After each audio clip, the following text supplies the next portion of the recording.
There we go. And good morning, everybody. Tom, how are you today? You okay? Very well, thanks, Lee. How are you? I'm very good indeed. I'm just making sure we've got everything going where we need it to be going. Hopefully, you can all see my screen. We're in for another hot Friday, I believe. I think it's going to be peaking, depending on where in the UK you are, but I know sort of down south and in London, we're going to be touching sort of 27, 28 degrees, which is nothing like what we had at the beginning of the week, which was a little bit unbearable. But it's been a really good week for us. What about you, Tom? You had a busy week? Yeah, been very good. It's made slightly more difficult by a load of my friends being at Wimbledon today, so slightly Yeah. envious of the Instagram post coming through there. But yeah, it's been a great week. More exciting announcements coming out of Saturn, so yeah, looking forward to the weekend for sure. So was you like, damn, I've got a club webinar on Friday morning. I can't make Wimbledon. No, not damn. I was like, yes, I've got a club webinar on Yes, Friday. that's what I like to hear. That's what I like to hear. As always, give it a couple of minutes to let everybody come in and get settled. I think we're in for a good and busy session today, which is very, very nice. All of the chat functions are open and available. So just drop us a quick good morning so we know everything is working. That would be amazing. So we can see any questions that go on would be lovely. I think there we go. Thank you, Martin. Good stuff. Right, what we're going to do, we're going to kick things off. Morning, Andy, Jade. Hello, everybody. Glad to see everything's working. What we'll do, we'll kick things off, mate, because I know you've got a ton of content that you want to get through. So let's start. Good morning, everyone. Thank you so much for joining us again. Another installment of our Friday webinars. As always, we planned for the session to run for the full 60 minutes. So please do hang around and stay with us for the full hour. As always, look, make the most of the time that you've got with Tom today. Saturn are doing some amazing things. So if at any point you're seeing a particular slide that you want to know a little bit more about, or if Tom's talking about a particular subject that you want to know a little bit more about, put some questions. You've got two options. The Q&A is a little bit more anonymous if you don't want to ask the sort of the open audience, or put it in the chat function and we'll come back to you either way. We've got a couple of polls as well that we're going to be kicking things off with, which is very nice. We always try to keep it as interactive as possible. So please do participate in the polls when they come up. Feedback is so important to us. So when the webinar is over, there will be a little bit of a feedback form. Please take 60 seconds to fill out and share your experience with us today. The only way we can improve is by hearing your feedback. So please do take the time to complete that. So let's get going. Look, as always, we've got a good mixture of club members and community members that come along to our webinar. So for the purpose of those joining us for the first time, I'm Lee, one of the co-founders, and we provide tailored consultancy over a 12-month period to financial planning business owners. Alongside that, we do a whole load of other stuff to support every single financial planning professional, from in-person events, webinars, podcasts, to partner discounts, tools and resources. There is literally a place for everybody in the club. Just to touch on the club membership briefly for business owners, we have an incredible bunch of people that are all coming on and going on a journey with us in the Financial Planning Club. Everything starts with a brand new or a refreshed 3-year business plan. When we've got the plan, we map out the next 12 months and we break everything down into 90-day sprints. If you don't have a plan, how are you going to get anywhere?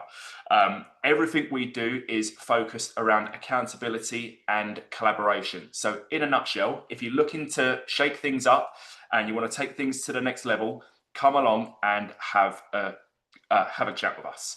Also on the, well, actually afterwards, you'll get an email from us. On that email, there will be a scorecard. So score and test your business. It identifies key areas of your business that includes your growth and your strategy, your operational efficiency, your client relations, and everything else. Just to see where you're at as a business and to see if there's any gaps that you might need a little bit more support on. Give it a go and get something personalized from the club as to how we might be able to support you and your business. So that's your club membership. Community, many of you on the webinar are from our communities, but if you're not, for the past 2 years, we've been hosting thriving communities on WhatsApp. It is split into specialized groups, if you like, and that's all to keep the conversations relevant and focused. People love being a part of our community. being a part of something bigger in general, sharing ideas, tackling challenges, and connecting with others who understand their job role. The best part of it, without a doubt, someone has been there and done it and got the t-shirt, and they're more than happy to share their results with you. Don't waste time when somebody else might already have the answers. So again, at the end of the webinar on the feedback form, there will be a little section that says, do you want to be a part of one of our communities, and what community do you want to be a part of? So again, if you're not, come and hang out with us in one of our communities. Webinars that we've got coming up, we've got two very good webinars lined up for July, from strengthening your IHT knowledge to understanding the roots of financial behaviours. Make sure you come along to gain more knowledge and continue ticking that CPD box. All of the webinars are an hour long, normally on a Friday, but one of our webinars, which is on Tuesday the 15th at 4 p.m. So do come along and register for those, just as you have to attend this one today with us and Saturn. Very excited about this. We've got another 2 in-person events lined up. These are exclusively for business owners and for standalone self-employed advisors who are wearing multiple caps at one time. In London, a couple of weeks ago, I think it might have been last month, Tom was with us. We had over 60 people in the room. It was an absolute hit. Everybody enjoyed it that came along. So we're coming to Leeds on Friday, the 26th of September, followed by Birmingham on Friday, the 28th of November. We will show you how to build a client referral scheme that actually works. We're talking about winning and retaining clients across multiple generations, and enable you to rediscover your why through a highly interactive, personalized sort of personal motivators session. Everything we do at our events is collaborative and interactive, so simply sitting and listening is not possible. 5 hours of CPD is completely free. There'll be plenty to eat and networking drinks after as well. So if you're in those areas and you'd like to come along, again, on the feedback form, there'll be a section where you can request more information on the webinars, on the events, sorry. Our collaborators, this is growing and growing and growing. We couldn't do what we do without the amazing support of our collaborators. Each and every one of the collaborators plays an incredibly key role in the success of our club members that are going through or are looking for change within their business. They all share a commitment to keep driving the industry forward. Expertise, passion, and innovation help make a real difference. So big shout out to everybody now collaborating with the club. That's it for me, guys. It's nearly over. Hang on in there before I pass you over to Tom. So on today's session, Tom Hind is joining us from Saturn. He is the strategic partnership lead at Saturn, where he has helped and is helping over 250 advice firms across the UK successfully embed AI into their businesses.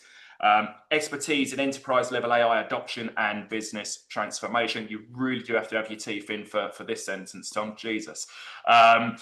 Upon registration, we asked the attendees, you guys, to answer a couple of questions, which I wanted to share with you all today.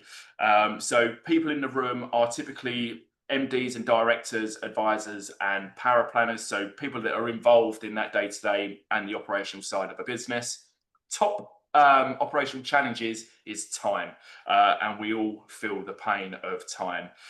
Data quality, struggling balancing workloads and scaling operations, juggling multiple tasks. What are people doing with the extra time? What would people like to do with the extra time? Invest in strategic planning and business growth, focus on client-facing activities, and dedicate time to deeper research and continuous learning. The good thing is you're all here, you're all continuously learning, which is amazing.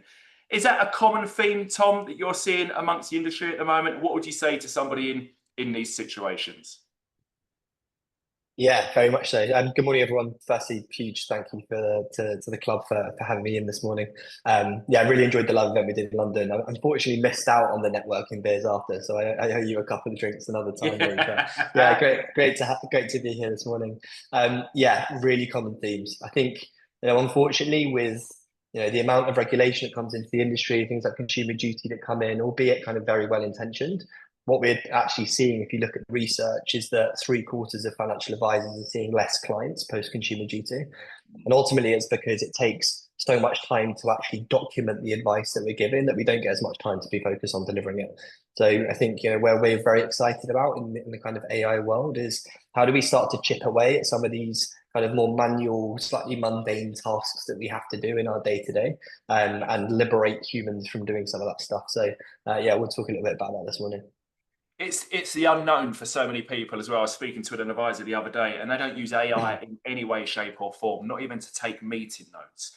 He's spending hours upon hours after a meeting writing up basic notes, which I think was a thing of the past for many advisors now. I thought many people have bought into even Teams or these other third-party plugins that you can have come in and sit in on your meetings, but not everybody's bought into this. And is it a sense of insecurity around the data and that side of it that you think is holding people back?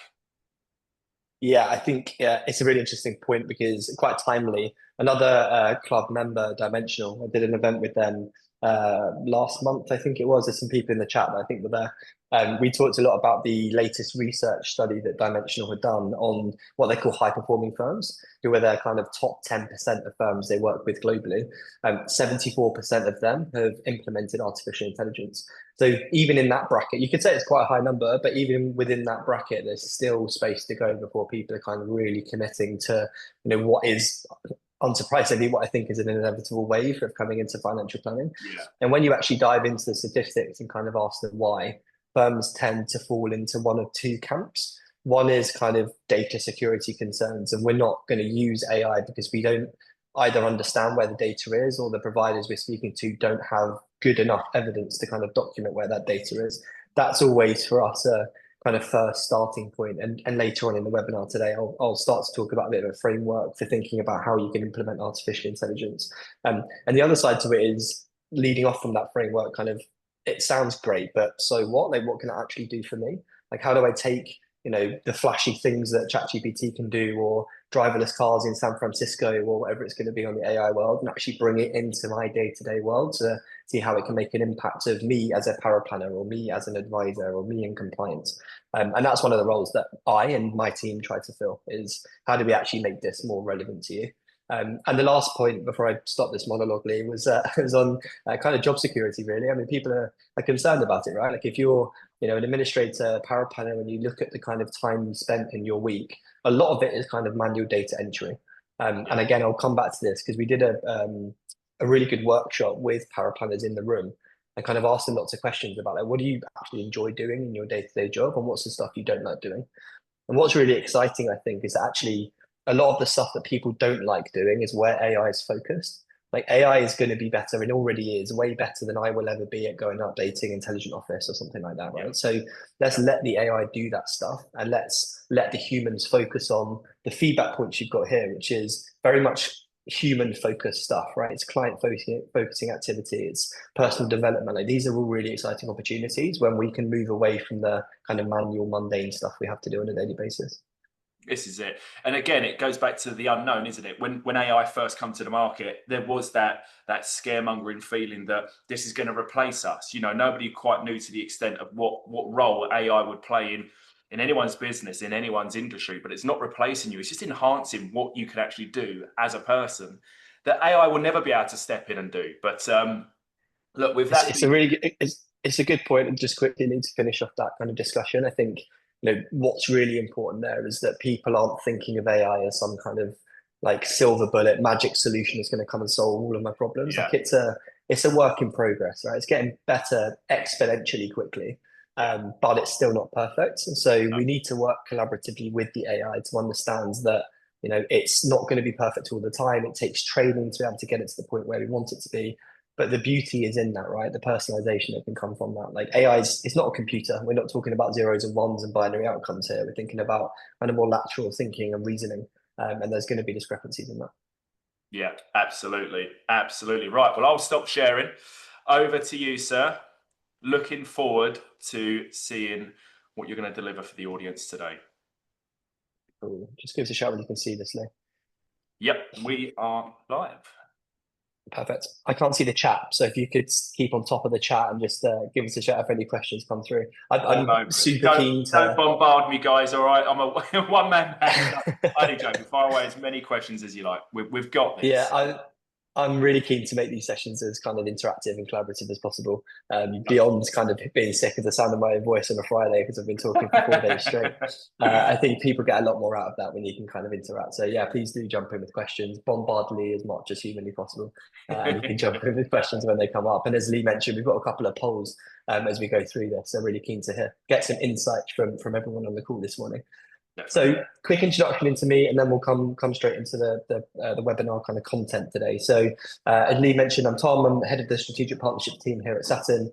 I was employee number one into the business, so has seen us go from working around the corner on the sofas in a WeWork to with laptops on knees, kind of very much like an early stage business, to where we are today, which is 40 plus employees. Just made our first acquisition of ATEP Suitability. We've got 450 advice firms that we're working with across the country now, about 1,700 advisors that are using us on a frequent basis. So it's been a really exciting kind of era of growth, I suppose, obviously from us as a business. But I think what that really highlights for us is that the advice community are ready for this technology and they really need it. You know, we have come into a world now where artificial intelligence is becoming prominent in everything that we do. You know, watching Netflix and suggesting recommendations to driverless cars. I mentioned earlier, I think Tesla have just delivered their first autonomous car from factory to door with no interaction from a human. Crazy stuff, but exciting. So I think the role that we as a business want to play is how do we start to bridge that world into the UK regulated advice profession and start to think about how AI can have a tangible impact in the UK financial advice profession. So today's focus is on how do we strategically implement artificial intelligence and move away from just AI being a buzzword to actually delivering real value within your businesses. And we'll use a bit of a framework. We'll talk a bit about some case studies, lots of stuff to go through there, and obviously in partnership with the FPC. So a couple of learning objectives. I'm over the moon that Tesla have moved on from just a car in a car park to they'll bring it to you now, driverless. So Exactly. That's a poor service from Tesla at first, wasn't it? For sure. We can have a separate conversation about Mr. Musk, but I think Tesla are doing some exciting stuff. As Lee mentioned, it's a CPD event today. So we've got 4 key learning objectives, which I've highlighted from the content we're covering off. So just to give you a quick run through those. So around evaluating some real world case studies on AI adoption in financial planning, that's been duplicated. I'll make sure that the second learning objective is updated and sent when we send around the follow-up. Third one in there is to explore how AI supports regulatory alignment with consumer duty obligations.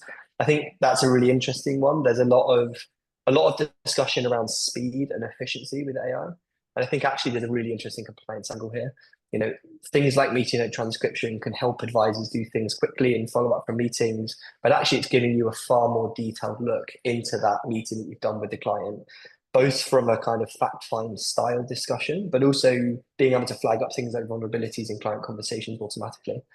There's lots of things that we're doing on the compliance side of things, which I think are going to really closely align with the key consumer duty kind of pillars, I suppose, the 4 key pillars. I did a couple of webinars and live events with the CISI because they've got a kind of ethical implementation of AI course, which if anyone's not seen that, highly recommend looking at it. It talks a lot about how AI can help us support us and kind of adhering to regulations that are coming in. So slight sidetrack, but I think that's a really good one. I've also got a load of content that I did on that. So if people do want to have access to that, and Lee, if you've got a kind of content library you want to dump that in, then more than happy to share that. Yeah, lovely. And then the fourth one there was to develop a roadmap to embed AI as a strategic enabler for long-term transformation.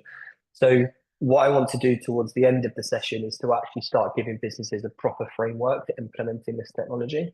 Because as we talked briefly about at the start, most businesses I speak to are intrigued and excited, but not quite sure where to start. So, we've worked with lots of businesses across the industry now, from your one-man bands all the way through up to kind of top 10 nationals networks, your Progenies and Benchmarks and Fairstones and people like that. So there's a lot of learning we've got there.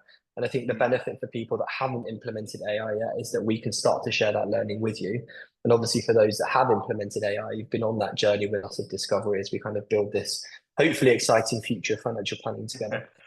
So on that, Tom, yeah. So who is exactly that? Who is using AI? So a bit of an ask the audience. Who in the room is currently using AI? There's a bit of a difference to yes, fully implemented, starting to implement, concerned about the data and the security side of things, and people that are just not sure on what AI can actually do for them as a person. That's always quite Yeah, interesting, isn't it? yeah, for sure. My assumption here, whilst we watch the poll results come in, is that the majority of people are going to be saying starting to implement. As you can start to Yeah, see, that is already the leading one. I think a yeah, lot of businesses have kind of gone down the transcription kind of route, and as I mentioned, 74% of firms are kind of doing that already. And whether they're using Zoom or Teams or Fathom or Otter or Fireflies, I've seen in the chat already, or working with a more financial planning specific tool. A lot of businesses are kind of really seeing the benefit there. I think what I'm starting to see now in the industry is a bit of a mood shift of businesses that have kind of spent a few months implementing meeting note transcription. The team is starting to really see the benefits from that, and now they're a bit like, "What's next?" Now yeah. it's like, "Great, that was a kind of new shiny toy, but actually, what's the next part of this puzzle?" I think a way of thinking about things is what else can it do? It's just wouldn't it be nice if it could? Because chances are it can. Something can do something for you, no matter what part of your business it is. I mean, we've gone from a business of never using AI to if AI was to be turned off tomorrow, wow, where would we start? It's so embedded into our business in everything that we absolutely do. So it's nice to see that people are starting to implement it because they're about to go on what I think will be an incredible journey, right? Yeah, absolutely. Fascinated by the two people that have said yes, fully Fully implemented. implemented. Because I think that's amazing. Like, if you fully implemented AI across all of your workflows within the business, I think Yeah. that is a business which will have an incredible foundation for very accelerated growth. And I think a lot of the conversations we're having at the enterprise level in my kind of focus, but also across the business in general, is that a lot of businesses are kind of gearing up for this level of expansion they want to go on, and kind of Mm. making sure that their processes are in the right place and they've got the right platform to kind of accelerate this growth. Yeah. And traditionally in financial planning, right, that's been a human resource issue. If I want to go and grow my business, I need to go and find another advisor because we know in the industry that the average advisor serves 100 to 120 client families, and there's outliers within there, but that's the industry average. So if I, as a business owner in financial planning, want to go and increase my revenues, increase the number of clients we're serving, then actually I need to go and find some more humans to do it. But Yeah. that human advisor can't really operate in isolation. They need support. They need that engine room behind them, the power planners, the administrators, the people that really get that business done. So actually, to expand my business, I need to go and find probably 3 or 4 new people, which is Mm. very expensive, and Yeah. quite difficult to do, I think, as well. So I think something we're really excited about is how we can start to kind of flip this business structure pyramid, where instead of you've got having like a couple of advisors at the top with a really big support staff, we can create really good pathways for those support staff to potentially progress into advising or into more client facing roles. Yeah. And that team is much more scalable. The average power planner might be able to support 5, 10 financial advisors when all of the kind of manual data stuff is removed. So yeah, the two that are fully implemented, I'd love to have a chat with you to see kind of other stuff Yeah. you've done across workflows. And maybe those two are not even in the room. Maybe that's their bots answering it for them. Yeah, probably. Over to you, mate. Cool. Amazing. So yeah, I think that's really interesting. I think lots of differences around the industry. Some have got on board, some haven't. I think we are definitely in this kind of move past the early adopter stage. And I think with technology adoption, there's always this kind of bell curve of kind of adoption. You've got early adopters that are very tech focused, are very excited, they're keen to get on board, maybe in the earlier stages of development. And I think we've definitely moved past that phase now. We're definitely more into the kind of you know tip of that bell curve where people are interested in tech. They're not maybe not quite implemented it yet, but they're not the laggards. We're not got to that bit yet. So yeah, I think we're seeing a lot of people that have already started to implement, maybe not fully. um just to take a step back a little bit, and I think actually it ties in quite nicely with some of those poor results of concern about data security, but also potentially job security as well. Our fundamental belief, and I personally really resonate with this as well, is that the true potential of AI lies in its ability to amplify human creativity and ingenuity. beyond being very pretentious and putting quotes in presentations. But I think that's a really exciting quote from Ginny Yeah. Rometty, who was leading at IBM, because we fundamentally believe in that. The future of work as we see it, and separate kind of thing. If you want to listen to an amazing podcast on what the future of work might look like, Satya Nadella, the CEO of Microsoft, has done an amazing podcast on the future of work.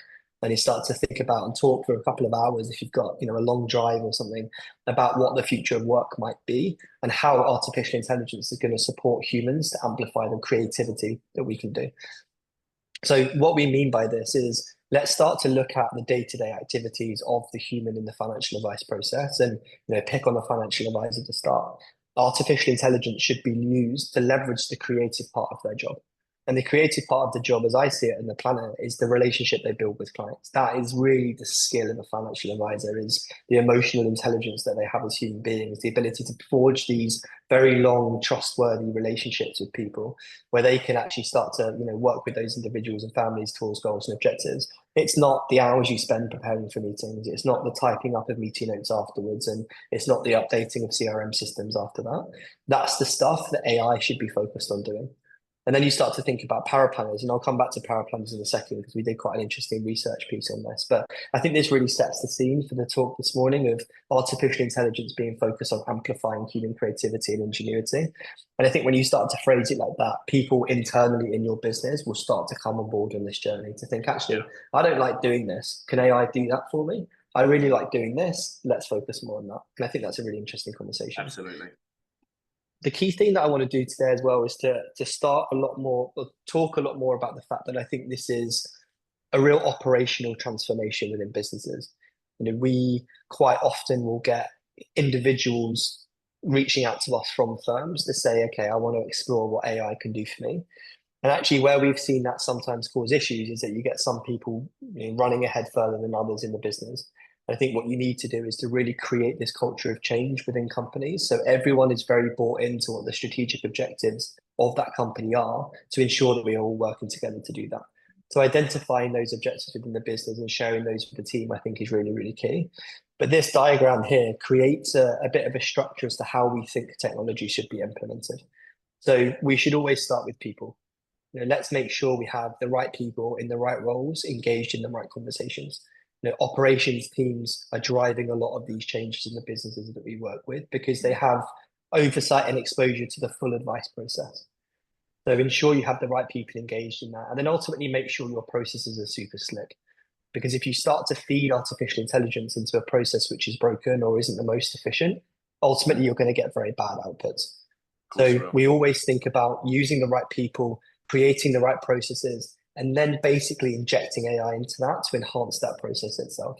We work very closely with the team at Mello as well, and they do a lot of conversations around people, processes, technology. Like, I really agree with that as a concept. Tech should almost be the last part of that puzzle. Make sure your process of doing an annual review is as efficient and as effective and well documented as possible. To drop Dimensional in it again, the event that you mentioned, Lee, back in London, Pete from Dimensional was doing a session on referrals, I think, wasn't he? One of the Dimensional lads was doing a session on referrals. And he was saying that I think just by documenting it, there was like an 80% increase in referrals or something. Don't quote me on that, but it was a huge increase just on actually writing the process down. So the fact that processes are understood within the team, documented, and really transparent gives you a really good framework to actually start using technology. And that's where the AI comes in. You use AI as a tool to start driving more efficiency into existing already slick processes. And then the cornerstone of this is the culture of change. That thing I mentioned at the start, where you've got a consistent and ongoing appetite for change within the business, because this technology is moving really, really quickly.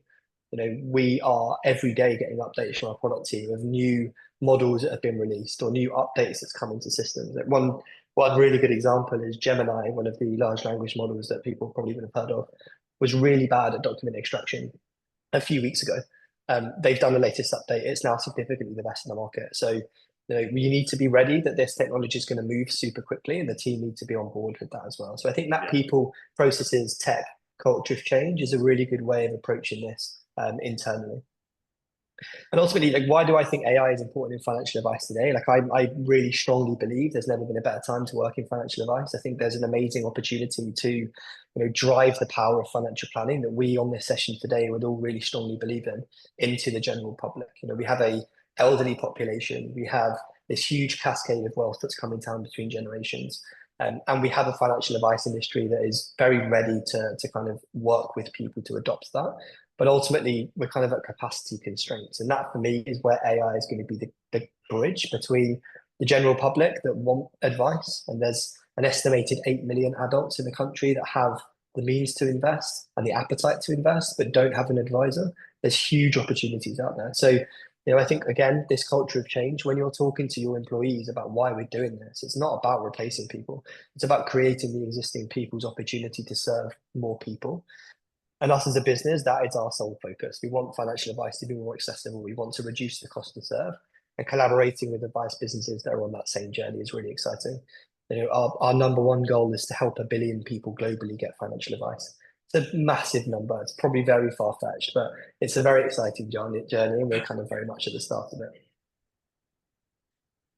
I also think consumer duty is playing a lot into this. Like, we are a business that started in July 2023, as I mentioned. Consumer duty very much runs through our veins. We are moving very much more towards measurable outcomes from a regulatory perspective. So with that in mind, and fair value assessments and the kind of work that we're doing with clients in mind, AI can be used to enable us to actually have time to think.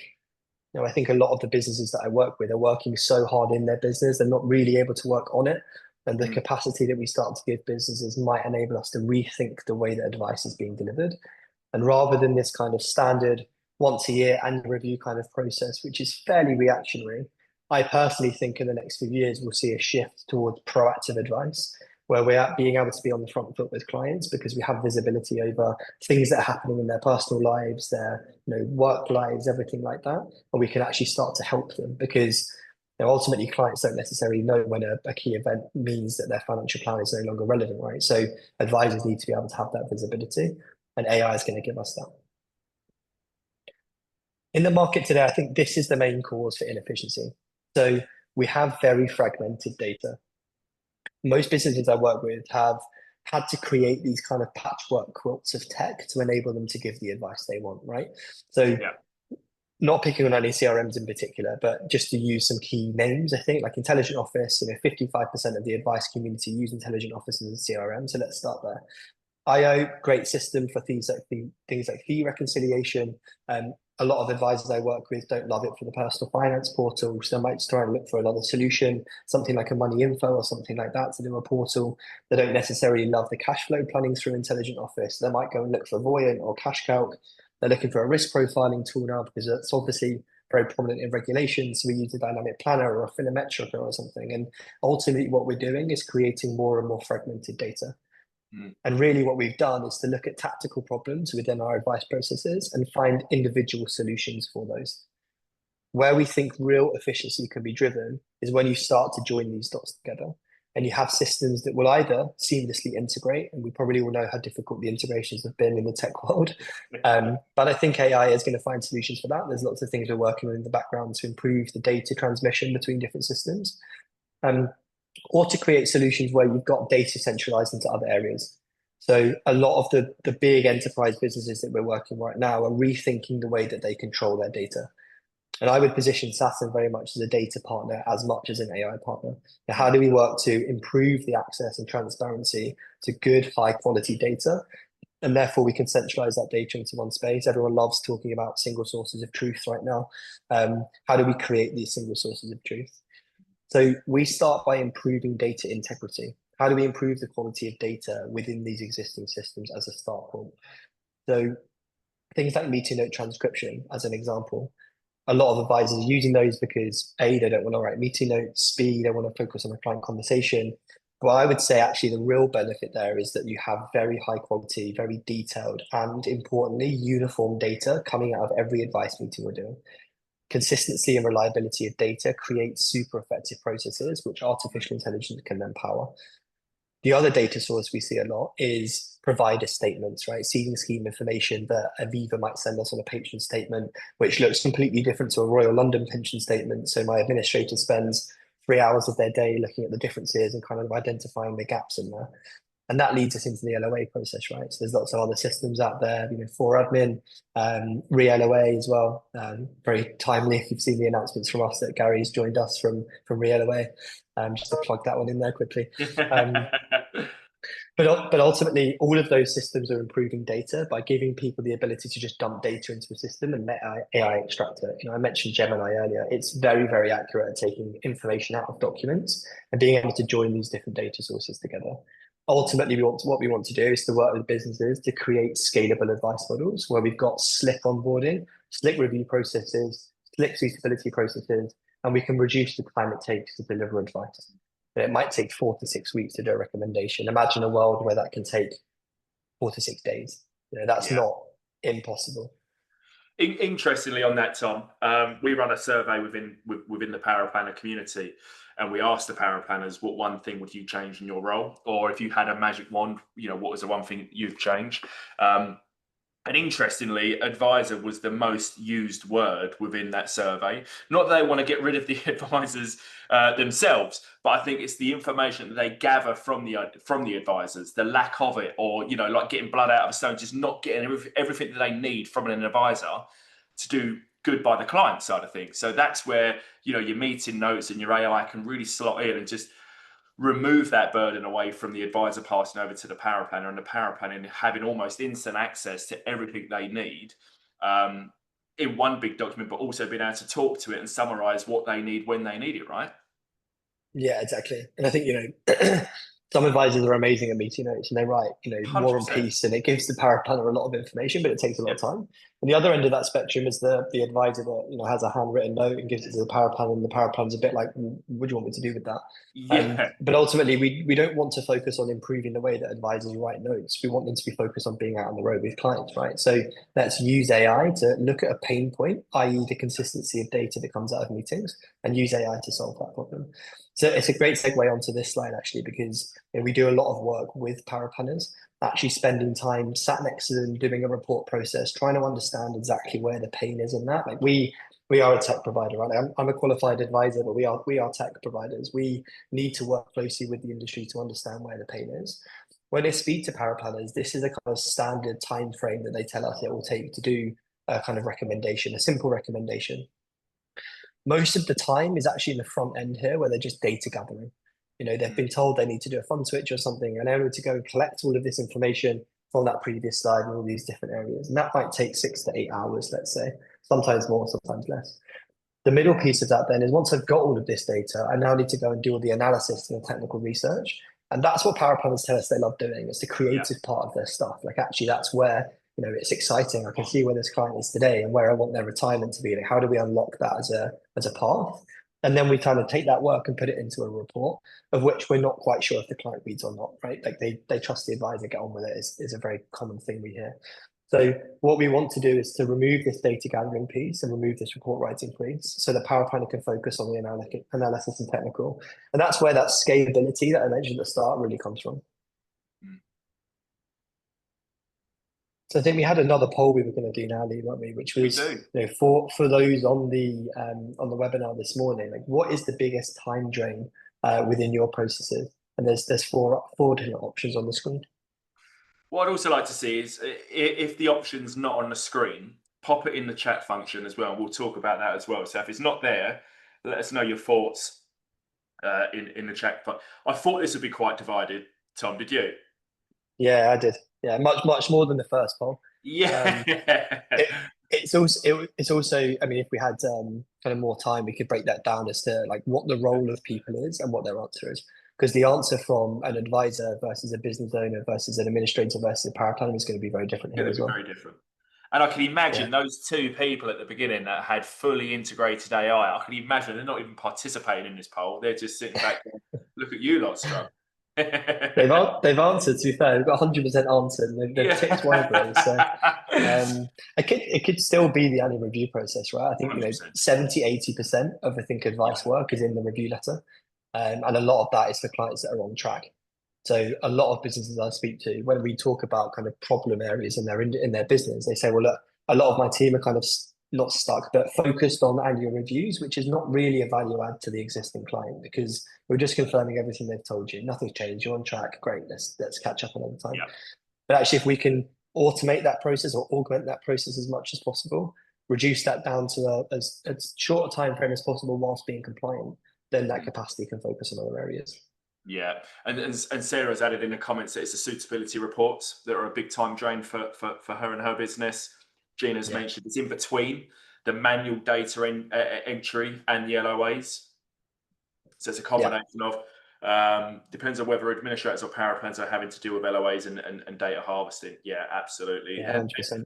And annoyingly, if so, maybe not, but no two businesses are the same. You know, in some businesses, the power planners are heavily involved in the administrative side of things.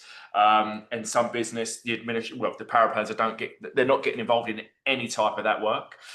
So it does depend on the size of your business. So the drains might be different from one to the other, right? Absolutely. And also, with this technology is the opportunity to rethink those processes. Like a lot of businesses I work with that have started to use Saturn for the annual review process is that used to be a task they would pass off to a power planner or an administrator, even when there's been no changes. And all you're doing there is kind of documenting the conversation you've just had with the client. With the review process we've built, we can do review letters in 5-10 minutes, but still make sure we're ticking all of the right compliance boxes. So actually, some firms I work with, the advisors are doing that. They're doing their notes and they're quickly going through producing the review letter. And they've actually removed that no change annual review process completely from that kind of support team. And that capacity increase there is then massive. Yeah, 100%. So I forgot to share the results with everybody, so everybody can have a quick look at, the feeling's mutual. I think everybody's in the same boat. You need to look at some AI as to how you can relieve yourself of some of these burdens for sure. These are all great use cases, right? And I mentioned at the start, like having a think internally about some of the actual pain points and then having discussions with providers like us and others out in the market to see how we can start to solve these individual problems. LOAs is a great one, right? Because so much of that is ultimately just a data request. That's all a letter of authority is. It's my client has told me I can see this information. Can I have it, please? Yeah. And what we actually see is the frustration of the LOA is not really in the actual request, it's in the waiting and the chasing. So, not to pick on any providers, but a provider might send us a document that's got 33 out of the 45 data points I need. I send them an email to say that you've missed out these data points. They send me 6 back. I still don't have enough. I have to go back again. And AI can start to do that. So the LOA process that we've built will enable us to extract data, automatically send the emails to the provider, wait for the provider to send information back, check if there's the right information in there. If there isn't, bounce that straight back to the provider. So we don't get this kind of distraction for the administrator or the power planner when they don't actually have the right information yet. Yeah, I think sometimes you have to look at these time draining tasks within your business and run a simple SWOT analysis. What are your strengths within your business where you can't, physically, or you don't want to hand over to AI, and what are your weaknesses? What are your time drains? Where are people spending too much time doing stuff that something else can absolutely do? And again, your opportunities and everything else. I think it's just a simple exercise that sometimes you've got to sit down and speak with the likes of yourself just to let them know that there are possibilities. You don't have to keep going in the way that you did. If you think about, I was talking to Hayley from the Verve yesterday, and if you think about where we was as an industry 5 years ago, how nothing ever changed, and we've all been doing the same thing for years upon years upon years, to where we are today, when there's something new and something changing, which almost feels weekly at the moment, doesn't it? Yeah, for sure. And that rate of development, I think, is exciting and probably quite daunting for a lot of people. Exactly. So trying to keep on top of that is a full-time job as itself, as I'm sure my product team would attest to. Moving on to some kind of examples of actually giving you some tangible implementation kind of examples here. So Progeny Group, obviously big kind of consolidator within our industry. We started to work with Progeny about 6 months ago, and they had some really clear kind of objectives of what they wanted to get out of this initial phase of AI implementation, which I think is a really good approach, as I've mentioned a few times. One was that as a big acquirer, they are trying to bring a lot of businesses they've acquired in line with their existing processes. And we talked a little bit about kind of, well, I mentioned a bit about exit planning and those businesses that are looking to exit. Like a lot of the businesses that Progeny have acquired recently have been retiring advisors that maybe haven't implemented the best processes or clearly documented the best processes. And they want to move a lot of those clients over to their central investment proposition now. So fund switching was a very prominent piece of work that the power planners were doing. And it was taking on average about 50 minutes or so, about 50 minutes to an hour for them to do those fund switch suitability reports. The other thing they really wanted to focus on was reducing the response time to client communications. And what are the SLAs of the business post meeting? It might be that we as a firm will get back to you within 3 to 5 days post meeting. A lot of advisors that I speak to will say, yeah, that would be great, but actually I've got so much work to do, I might get back to them within the In next 2 reality, weeks. it's a different thing, isn't it? Yeah, exactly. And heaven forbid you take some holiday, then you're way behind. So there were some really key kind of objectives that we wanted to work with Progeny on. The solution that we worked with Progeny on was to create an end-to-end workflow for them to do the fund switch suitability. So we worked with the advice team to integrate the Saturn meeting transcription tool, the intelligence tool, we call it, with the kind of compliance angle on top, to enable really good, accurate, and reliable data to be produced from the new clients that the advice team were talking through. So the power planning team then had a really clear and detailed picture of who that client was and what they wanted to do from a fund switching perspective. Importantly as well, it was giving them a lot of evidence. So when they started to do their suitability report, they could do things like use the client's own words back in the suitability. And that's a big thing that the regulator is very focused on right now, is how do we start to use clients' own words back in suitability? And on top of that, how do we start to document the client's knowledge and understanding of the advice that's being given? Well, the beauty of having the meetings recorded and using an AI that understands financial planning specifically is that it will start to identify that for you. So clearly documenting the client's discussion with you around knowledge and experience of understanding what the funds are, what the risk tolerance is, all that sort of stuff, all the way through to actually specifying direct client quotes around capacity for loss and risk tolerance. So, I don't mind taking too much risk. I'm kind of somewhere in the middle, though. I don't like anything too volatile. Like those are nuggets of gold for a power planner when they're starting to put together a recommendation. Yeah. And we can feed those directly through into the letter itself. So when you are then looking at it from a compliance standpoint, you have a highly personalized letter being produced because of the conversation flowing straight through, a highly compliant letter that's got the right templating, it's got the right kind of compliance updates, which we've now combined with our acquisition of ATEB Suitability, which initially was a compliance consultancy and have now kind of got a very good reputation in the templating space alongside Genovo, to start feeding these live client examples and kind of wording, I suppose, directly through. And the end result here is that we've been able to reduce the time it takes them to do these fund switch reports from about an hour to about 10 minutes. So huge time savings in the team, 50 minutes, let's say, of time saving per fund switch that Progeny Group are doing, and enabling their team to be focused on more complex stuff, the trust, estate planning, multi-action pieces of advice that they were doing, but ensuring that this is not just done as a quick sausage factory report. That personalization is really, really key. There is a lot of talk in our industry right now, and kind of, obviously the talks about from buzzwords to real cases. Buzzwords at the moment, I think a really strong one, or a really prominent one, I should say, is suitability in 5 minutes.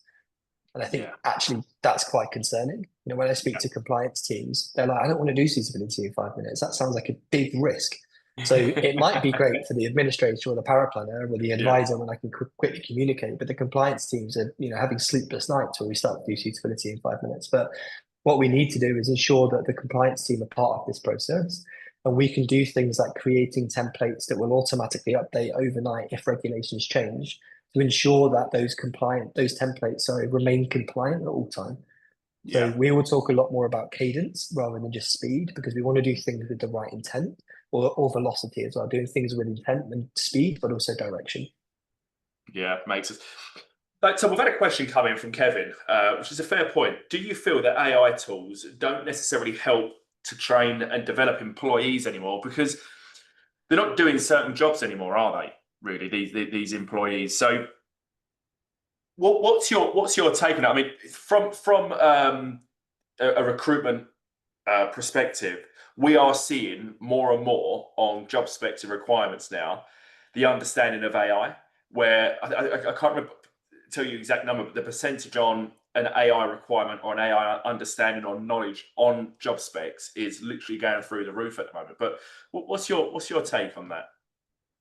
Yeah, I think it's a really interesting point. Like it's a standard learn to drive the car analogy, right? Like your training advisors, you want them to understand, to be 10 and 2 when they're driving, like follow the right road regulations. But then obviously we all know once you pass, you drive your own way and you kind of get more comfortable with it. Like skipping forward and skipping those steps could be detrimental to the way that advisors are developed. The alternative to that though is that actually I think a lot of times people within the team don't have time to train new talent and actually spend time with them. One of the things that, as a kind of thought prompt at the end, I wanted to ask was if you had an extra 10 hours in your week, what would you spend it on? And the answer to that might actually be proper one-to-one training with a new employee coming into the team and actually spending very much quality time with them. So, yeah, I think it's an interesting point. I think there is definitely kind of leapfrogging that can be done to get people up to speed quicker. But that could be exciting as well, right? If we've got the ability to quickly bring people through that are very high quality financial advisors that maybe haven't spent their time doing the administrative and power planning work, but a lot of the administrative and power planning work that they spend doing is going to be removed by AI anyway. Like, do they necessarily need to do that? I think it's a really interesting conversation. And we work with a lot of academies at the moment, with some of the big nationals and networks, and the opportunity they're seeing is in the training and observation piece.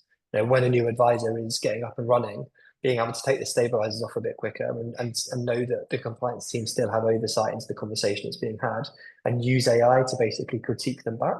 You spoke for X percentage of time. You didn't talk about goals and objectives. You didn't talk about risk tolerance. You didn't talk about risks and disclosures. Like all of that is a really interesting opportunity as well, I think. Yeah, 100%. Just for the last 10 minutes or so, I wanted to just focus on this framework piece. So a lot of businesses we work with, as I mentioned at the start, are looking for a framework as to how to start implementing technology effectively or artificial intelligence effectively. And a lot of our early discovery calls we do with firms very much focuses on this piece. So if anyone does want to have an interaction with us afterwards, we'll go through this together and understand in 4 key pillars around strategic alignment, technical and security foundation, implementation support, and ongoing partnerships, how that relationship between a firm and Saturn might look. We always start with that strategic alignment, that kind of problem definition of defining specific measurable goals with clear ROI potentials. An example might be, it takes my advisor an hour to write meeting notes. How do we reduce that by 50%? These are really good quantifiable outcomes of the impacts that AI can have in a business and therefore can start to justify the resource allocation, both financially and from a human perspective, to make this effective in terms of its rollout. And I think also really interestingly, the vision compatibility is something we talk a lot about as well. I think there's been a very long track record of tech providers in the market building stuff because they think it's cool or not building stuff when they've said they have. And I think that really detriments the trust that firms have around tech within financial planning. What we want to do is to be very transparent and open around our roadmap and ensure that our roadmap aligns with where the businesses we're working with want to go. There is no point us starting working together today and then in 6 months' time, we see the industry very differently from other firms we're working with. And we have this kind of either very sad breakup or just a divergence in the relationship. And firms start then kind of chopping and changing tech providers. So I think that long-term compatibility, that strategic conversation alongside some of the technical wins is a really good place to start. And ensuring there's industry expertise. Make sure that the tech providers understand your kind of day-to-day pain points. Technical insecurity is always the main hurdle. That was one of the poll results, making sure that the firms are GDPR compliant. You've got confidence over data protection. You've got those integration capabilities into your existing tech stack. All of that data stuff is very much, I think, a foundational part of this project.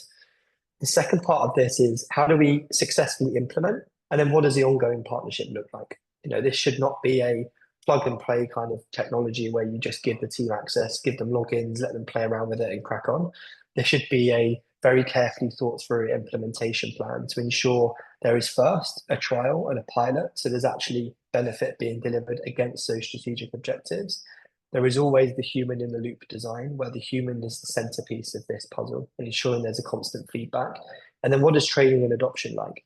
Some of the businesses we work with where AI implementation has not been effective is around the training piece, where you've got some people that are bought in, some people that are not committed to it, some people are excited, some people quite scared about it, and also not being kind of trained effectively in the way the system works. A lot of the stuff that I do with teams is going out on the road and delivering workshops and training, and I'm sure we'll be doing stuff with the club on that as well. So some lots of exciting stuff to come there. And then what does the ongoing partnership look like? And what is the response from the business you're working with? How are they susceptible to adaptability and change? And the last point I think is quite an interesting point as a tech provider to flag, but what is your breakup strategy? What is your exit away from that provider? Because I'm speaking to so many businesses right now that have a piece of tech implemented in their business and can't get away from it, sorry, Yeah, because they're making it very difficult to extract data. They're 100%. potentially charging you a fortune to get away from it. And that piece of tech is so heavily ingrained in your day-to-day processes that the team is so wedded to it that it's quite shocking, I think, to move away. But I think actually having a clear breakup exit strategy, I call it breakup strategy, but exit strategy, I think is a really important part of this process. Yeah, So strategic alignment, data insecurity, implementation support, and then what does the ongoing partnership look like? I think are really important parts of this. And yeah, just to quickly wrap up before we hopefully have a couple of minutes for some questions. So from us or from me, the key takeaways, hopefully from my talk this morning are we want AI to enable humans to focus on what we're best at. The emotional intelligence, the relationships we can build, the creative parts of our jobs, and use AI to drive down the cost to serve to expand the reach of our industry. This should be a super exciting era within financial advice where we have scalable advice models to be able to serve parts of the general public that we've not really been able to reach previously. And they're not going to have to go and find a home with some awful robo advisor that's been driven by Nutmeg or something like that. Like, there's an opportunity for human advice to be really scalable here. But the crux of this is siloed data. We need to join these data sources together. We need to improve the quality of data that exists within business, and then we can supercharge that data with artificial intelligence to provide real insights. The last question for me was for people on the call over the next few hours, maybe over the weekends, have a reflection. And what would you do with 10 extra hours a week back of free time? Where would you start to reallocate those resources? And that'd be a really interesting conversation to pick up. But appreciate it. agreed. I'm sure there's questions, Lee. Yeah, so it's been amazing. I've found that really insightful, to be honest with you. And the thing is, I think when people look at AI, I think the first thing people do is jump on ChatGPT, right? They think, oh, let's have a look, see what this AI is all about. That's their first point of call because that is one of the biggest names thrown around when you talk about AI. And the thing is, AI is terrible, or AI is only as good as the input. So depending on what you're putting into the likes of ChatGPT and you start exploring and start playing, they have a bad experience. You go, AI is nowhere near where it is nowhere near where it needs to be to support me and my business. But you need to look at stuff that is there, that is ready, and it's built for specific purposes, right? I think Aram's just made a very valid point. So most of us want to get rid of and remove the basic, repetitive, tedious, the day-to-day roles and tasks. But they provide a grounding for less experienced or more junior members. So perhaps it's appropriate for them to be doing that type of work for a period of time as part of their development and learning process with a view to handing it over to AI once they're up to speed. And I can see both parts of this, right? I can see that yes, gives them an absolute grounding, but it's almost kind of sit down and get involved in stuff that we no longer do anymore. So it's kind of one step back to take two steps forward. I personally don't see that there's a right or wrong answer to this, because people do need grounders and they do need to understand and maybe see it pen to paper, hand to desk and whatever. But it's an real in between moment that is, isn't it? Yeah, I think let's take letter of authority. I think that's a really interesting use case for this. There's a lot of lessons that a new administrator will get from going through the painful letter of authority process. Yeah. But I don't think a new administrator would learn any less if the extraction of the data from the document is done for them and they are shown what is there and what is missing. I don't think they learn any less if the AI is automatically chasing the providers and they don't have to manually type that email, but they can see the interaction between their system and another system. So I think there is still an opportunity to learn across those workflows, which are really important to that development. But the AI can do the painful part of that process and they can have oversight across it. And that is where I think we as an industry and as AI is going to have a real impact. Of we as the human are still in control, but the AI is doing a lot of the manual work for us. Start to think of it as like a very effective assistant to help me do this process. I still am in control. I still have visibility, but the AI is doing a lot of the grunt work. Yeah, I think stuff like that, the way you explain that, it's giving your administrator more exposure to more cases very early on and a lot quicker. So instead of it taking hours upon hours to do one sort of LOA, if you like, they're probably getting exposure to multiple cases at one time, because you've got your AI doing what it needs to do, and they're checking in and just seeing the results from that, and they're reading. They can still learn and develop as an individual, but probably quicker, because they're getting access to results a lot quicker through the AI that's documenting everything in one place, really. Yeah, and the other side is, when you can start to step away from the individual part of the data chasing with a provider, you actually can maybe spend more time looking at the overall flow, the actual onboarding process, the actual advice journey, and get maybe a bit of a more comprehensive picture across the whole process. I use the analogy on another call recently of a football coach, right? If you're standing on the sidelines with the team, you don't get to see all the different patterns, but when you go and stand up in the stands, you have visibility over the whole pitch. You can see the players' movements and kind of where they're interacting. Maybe actually taking a step out of the actual granular detail and having a better oversight could be another coaching opportunity. I love this question, right? And this is a real blank canvas, which is quite nice, right? So somebody's in the process of setting up their own business under an AR. That's one thing that you got to look at right away, because as an AR, there's certain things you can and you can't do. There's still a framework that you've got to be operating within, right? Under that larger body, if you like. It's really exciting for them. They're really excited. It's fresh. It's important to get everything right and to get things right from day one. So if you were to look at a business from a blank canvas, and from two perspectives, how would you approach somebody if they approach you, if they are an AR? It's first seeking approval or seeing what they can do, and somebody that's setting up directly authorized blank canvas. Where do you start? Yeah, I think it's a great question. I think those are really exciting chats that we get. We get quite a lot of advisors that are either in this process and they've kind of made the decision to go and set up their new business, and they're starting off as an AR potentially because it takes the regulator a year to authorize a DA firm potentially. But the alternative is some advisors that are working in big nationals and networks that maybe were small business owners previously, but had to go and shelter because of the regulations and compliance coming in. And now they potentially see AI as an opportunity to go again and start up, the kind of smaller businesses and have better control. There's a lot of this discussion happening. I think when new business owners come out and speak to my team, we will basically lay out a framework for what AI implementation could be and where the different use cases are. A lot of new business owners don't necessarily need to go full AI implementation to start, because they might not have the luxury of having 120 client families to begin with, right? So for you to have 5-10 client families you're growing and spend a lot of money on technology, which does add up very quickly, might not be the right decision for you. But I think being very aware of what the capabilities are, so when you do get to that point, you can start to implement early before you get to that breaking point, is really key. So yeah, come and have a chat with us. We'll talk a lot about what's available now, show you some of the workflows, look through our future roadmap, so you as a business owner can be focused on implementing it at the right point for you. Love that. Appreciate that we're 3 minutes past 11. So if you do have to shoot off, please do, or hang around, because we've got a few more questions coming in. On the feedback form, there is the part that will ask you if you want to hear from Saturn, if you want to hear from Tom and his team. You just want to have that conversation just to find out a little bit more about what AI and what Saturn can do for you and your business. Then please do complete the survey, and there'll be a chance for you to have a conversation openly. I've had a question come in as, does Saturn AI do meeting notes, recording, transcripts, produce file notes, update fact finds, data harvesting, or just report writing?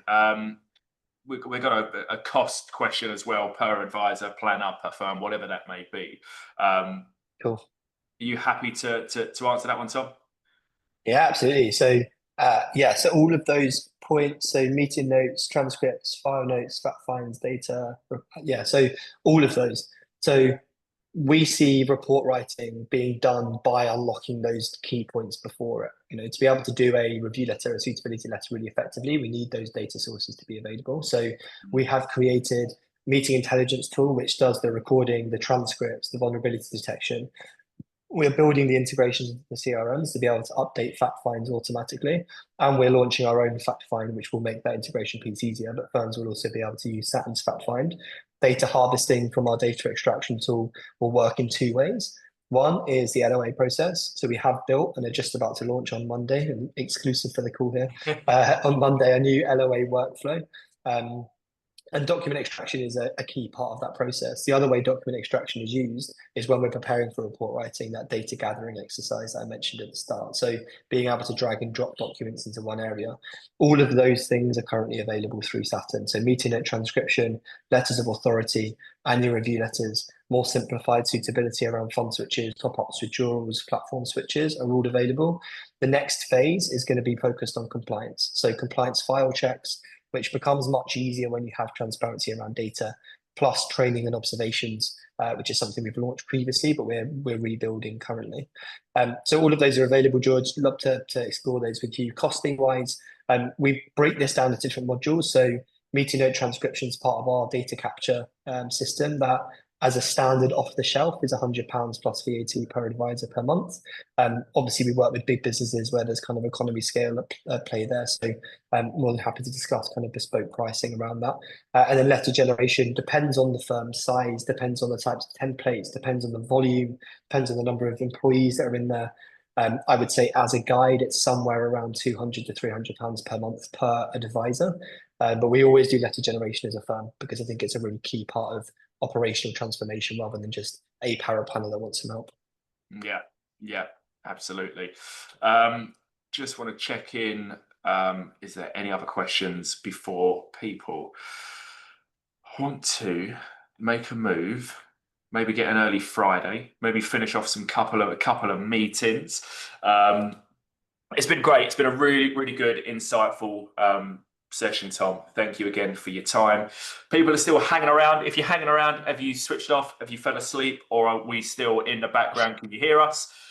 If you've got any questions, please do fire away. This is your time. If not, it's been a pleasure to have you all with us again. Thank you for joining us. Have a great weekend. And we're always here if you want to have a conversation. Thanks you, everybody. Everyone. See, people are awake. Look, there they all come. Thank you. Thanks, Gina. We're not that boring, I'm sure you'll laugh. Kept me awake. Yeah, Sarah, I'm still awake. Amazing. What I'll do is I'll find the button to stop the